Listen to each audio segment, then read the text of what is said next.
대환란이 일어납니다. 대환란. 그래서 이 파란문 인류 전체의 세 번째 연단 과정, 이게 바로 7년 대환란입니다. 7년 대환란. 자, 7년 대환란 딱 시작되자마자 보세요. 제사장 아론이 결세한 다음에 식물이 박함이라고 해요. 식물이 박함. 자, 인류 전체의 세 번째 연단 과정에 제사장 아론의 결세가 휴거 사건이 보이고 식물의 박함. 이게 바로 뭐냐?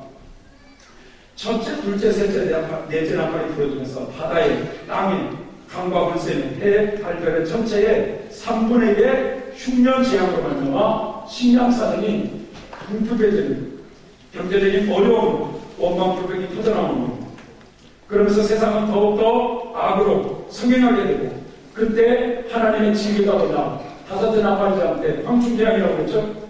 이스라엘 백성들이 식물이 바깥하고 원망불평하니까 하나님께서 뭘 보내냐? 불법을 보내가지고 원망불평하는 사람들을 다 물려주겠어요. 이것이 이 과정에 대환란이 시작된 후에 한 1년 반 정도나 2년 정도 되었을 때 일어나는 다섯째 나팔재앙, 즉 5달 동안 악령들에게 큰 고통을 받게 되는 황충지향을 의미하고 있습니다. 지옥문이 열려서 지옥에서 올라온 악령들이 원망하고 불평하는 각종 죄를 짓는 사람들의 몸에 마음에 붙어가지고 고통을 주는 사건입니다.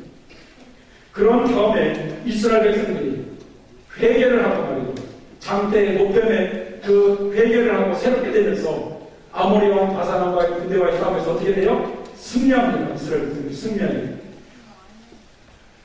이 싸움에서 이스라엘 백성들이 승리한 것처럼 자, 여섯째 나팔재앙, 즉 이스라엘 땅에 이 고개 세력이 중동 아랍 세력과 연합해서 쳐들어오는 사건, 3차 세계대전 전쟁지향이 일어나죠. 이 전쟁은 EU와 이스라엘이 하나가 되고 러시아를 비롯해서 동유럽과 아랍이 하나가 되어 일으키는 전쟁인데 결국 이 전쟁에서 하나님의 도심으로 누가 승리하느냐? 이스라엘이 승리하더라 이거예요.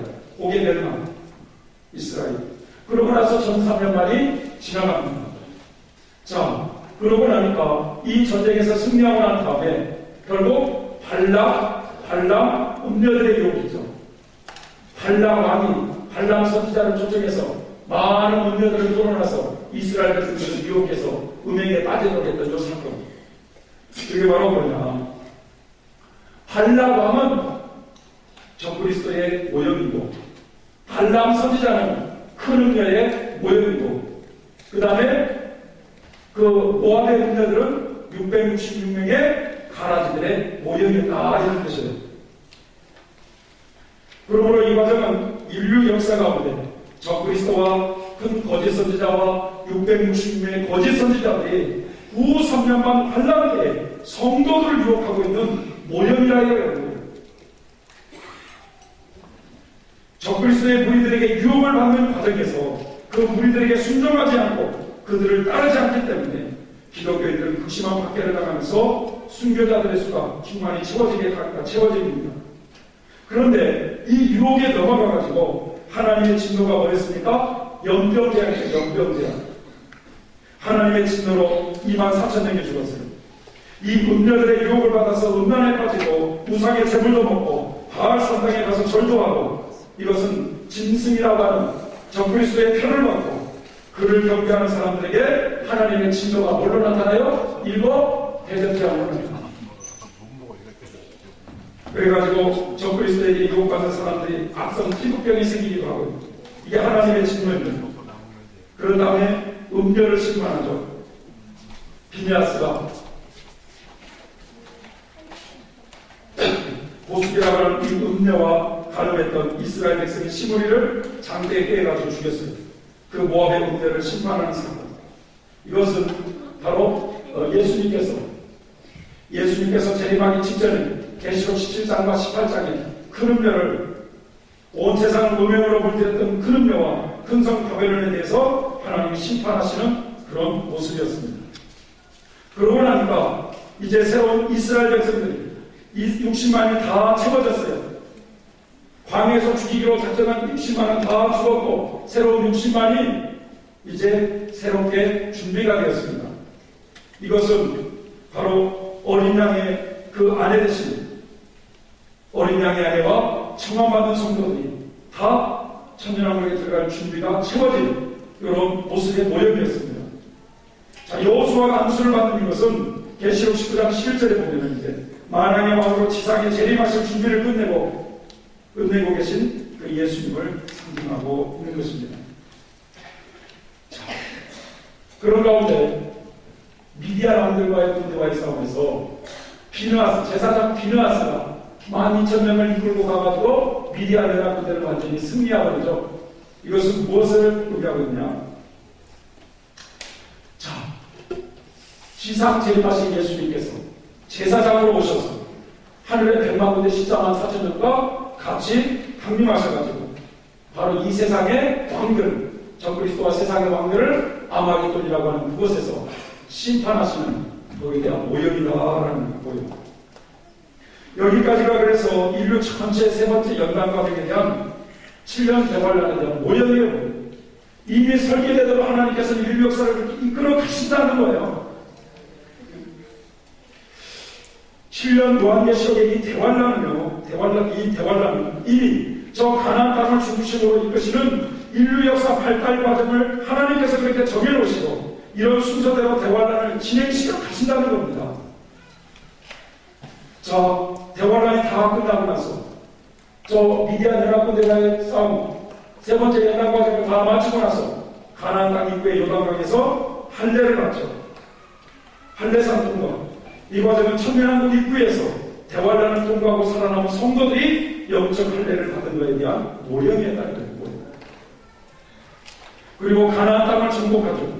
이스라엘 백성들이 여호수아의 인도를 받아서 가나안 7족을 멸망시키고 가나안 땅을 정복한다는 것은 만왕의 왕이신 예수님께서 이제 철장 권세를 받아가지고 함께 내려오는 14만 4천 명과 순교자들과 살아남은 성도들을 거들고 이 45일 동안 살아남은 불신자들을 다 멸망시키고 천년왕국을 건설하기 위해서 이 세상을 정복하는 모습입니다. 드디어 적과 꿀이 흐르는 땅을 분배해 천년왕국이 시작될 때 만왕의 왕이신 예수님으로부터 땅을 분배받고 여러 가지 상급을 받게 되는 사건의 모형입니다. 그런 가운데 사사들이 통치하고 판관 통치시더라고. 판관 통치. 심판권을 받고 보좌에 가는 성도들, 즉 교회 시대 이긴 자들이 천년왕국에서 왕조로 타는 통치하는 시대, 천년 그리스도 왕국의 모형이었어요. 이게 다 모형으로 그렇게 하나님께서 인류 역사를 이끌어 가시는 거예요. 자, 사사 통치 시대의 마지막 시대가 가면, 사사 통치 시대의 마지막 부분에 가면 엘리 제사장이 법궤를 빼앗겨버리는 이런 사건이 있습니다. 블레셋 군대에게 법궤를 빼앗긴 사건, 이게 뭐냐? 이제 천년왕국 시대가 다 끝나고 난 다음에 갑자기 또 지옥에서 올라오는 뭐가 있어요? 사단이 올라와가지고 천년왕국 백성들을 유혹하지 않습니까? 그 미혹에 이끌려가지고 하나님의 성도들을 괴롭히고 하나님의 도성까지도 빼앗길 수 있는 그런 위험에 처할 때 갑자기 하늘에서 불이 내려가지고 그들을 다 태워 죽이시죠. 하나님의 도성이 위협을 받게 되는 모습의 모형이에요. 하나님의 도성을 무너뜨리려고 유혹을 하고 있을 때 이때 갑자기 하늘에서 불이 내려와서 이 물질세계를 멸망시키기 때문에 이 세상의 역사는 이제 완전히 끝나게 됩니다. 자, 그런 가운데 또 왕권 통치 시대가 있죠. 왕권 통치 시대 중에서도 사울왕 통치 시대, 다윗왕 통치 시대. 자, 이 천년왕국의 종말과 함께 인류 역사는 이제 모두 끝나게 됩니다. 그러나 천년왕국 백성의 영혼들은 이제 영계로 들어가서 하나님의 심판대, 즉 백보자 심판대에서 심판을 받고 영원한 신천지로 들어가게 되죠. 이 왕권 통치 시대는 모든 성도들이 영원한 천국으로 들어가기 전에 반드시 심판을 받는 과정이 있다는 것을 보여주고 있습니다. 다시 말해서 이 과정은 하나님께서 왕권을 가지고 영계의 심판대에서 불신자들은 지옥으로 보내시고 성도들은 천국으로 들어가게 하신다는 것을 상징으로 보여주고 있습니다. 그런데 이 왕권 통치시대 때 사울왕 통치시대와 다윗왕 통치시대로 구분되고 있어요. 사울왕은 이방 민족의 침략을 할 때마다 승리하는 가운데서 이스라엘 왕국의 기초를 놓았어요. 자, 그 기초 위에 다윗왕은 주변에 있는 모든 민족들을, 이방 민족들을 정복하고 식민지로 만들고 지배하는 가운데 강력한 이스라엘 왕국으로 발전시킵니다. 그러므로 인류 역사가 진행되는 가운데 사울왕 시대는 구약 시대에 죽은 사람들의 영혼들에 들어가서 하나님의 심판대 앞에서 심판받는 과정을 상징하고 있어요. 왜냐하면 사울왕이 이스라엘 왕국의 기초를 닦아놓은 것과 같이 구약 시대에는 하나님께서 사람들의 영혼을 심판하시며 천국의 기초를 닦아놓으신 모습입니다. 그리고 다윗왕 시대는 예수님께서 천국 복음을 전파하실 때부터 성도들을 모아서 천국을 발전시키는 과정, 신약 시대가 끝날 때까지 하나님의 심판에서 심판하는 과정입니다. 그래서 여기서 신약 시대라는 뜻은 이 교회 시대를 뿐만 아니라 대환란뿐만 아니라 천년왕국까지를 다 포함해서 신약 시대라고 그렇게 말을 하는 것입니다. 그래서 이 신약 시대에 살던 모든 사람들을 심판한 신이 끝나게 될 때까지를 그렇게 표현해 주고 있습니다. 드디어 솔로몬 왕이 예루살렘 성을 딱 만들 때 솔로몬이라는 뜻이 뭐예요? 평강의 왕, 평강. 그래서 평강의 왕이신 하나님께서 천국을 완성하시는 거기에 대한 모형이라는 것입니다. 새 예루살렘 성을 완성하신다는 모형. 자, 이와 같이 이스라엘 백성들의 출애굽할 때부터 이 500년의 역사, 구약성의 500년의 역사에 출애굽에서 광야 생활 몇 년이에요? 40년. 그 다음에 가나안 땅에 들어가서 사사들의 통치 시대가 350년, 사울왕 40년, 다윗왕 40년, 솔로몬이 예루살렘 성을 완성할 때까지 이게 500년의 역사예요. 자, 이것은 평강의 왕이신 하나님께서 천국을 완성하기 위한 저 가나안 땅을 중심으로 인류 역사를 이끌어 가신다고 하는 사실을 모형으로 보여주고 있는 구원의 설계도라는 것이에요. 구원의 설계도. 이것이 하나님의 인류 역사를 이끄시는 하나님의 구원 계획이십니다. 우리 모두가 이런 사계기를 통해서 이런 하나님의 마지막 때 인류를 이끌어 가시는 하나님의 구원 사실을 우리는 배우게 됩니다. 하나님은 이 시대가 마지막 때가 되었기 때문에 우리들에게 마지막 때의 비밀을 알려주시는 것 믿으시기 바랍니다. 구약시대의 홍수로 심판을 하기에 앞서서 하나님의 은혜를 입었던 노아에게 그 비밀을 알게 하시고 준비하라고 하셨습니다. 소돔과 고모라 산을 멸망하기 전에 하나님은 나의 원 아브라함에게 그 사실을 알려주셨습니다. 이 제약 세상의 마지막 때에 하나님의 당신의 비밀을 공개해 주신 줄 믿으시기 바랍니다. 이 마지막 때에 하나님의 구원의 계획을 알게 된 우리들이 그렇다면 이제 우리는 어떻게 살아야 되는가? 어떻게? 사도 바울은요, 다메섹 도상에서 부활하신 예수님을 만났어요. 그때 그가 무릎을 꿇고 예수님한테 그렇게 말을 합니다. 주여, 내가 무엇을 합니까? 그 예수님을 만난 뒤로 주여, 내가 무엇을 합니까? 우리도 이렇게 고백해야 되지 않겠습니까, 여러분? 하나님의 이 마지막 때의 비밀을 알게 하신 하나님, 내가 무엇을 해야 되겠습니까? 특별히 여러분, 이제 이 마지막 때를 향하여서 마지막 때가 되었고 이제 이 땅에는 7년 대환란이라고 엄청난 환란이 예배되셨기 때문에 이 환란 속에서 믿음을 지키면서 예수 그리스도를 믿는 믿음으로 환란에 들어가는 성도들에게 승리하도록 이 진리를 우리에게 공개해 주신 줄 믿으시기 바랍니다. 특별히 이제 이 마지막 때 하나님께서 우리에게 바라시는 것들이 있을 거예요.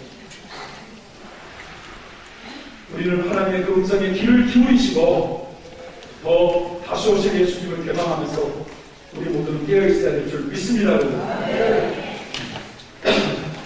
우리 이제 찬양을 하고 이렇게 기도하고 마치겠습니다. 우리 187장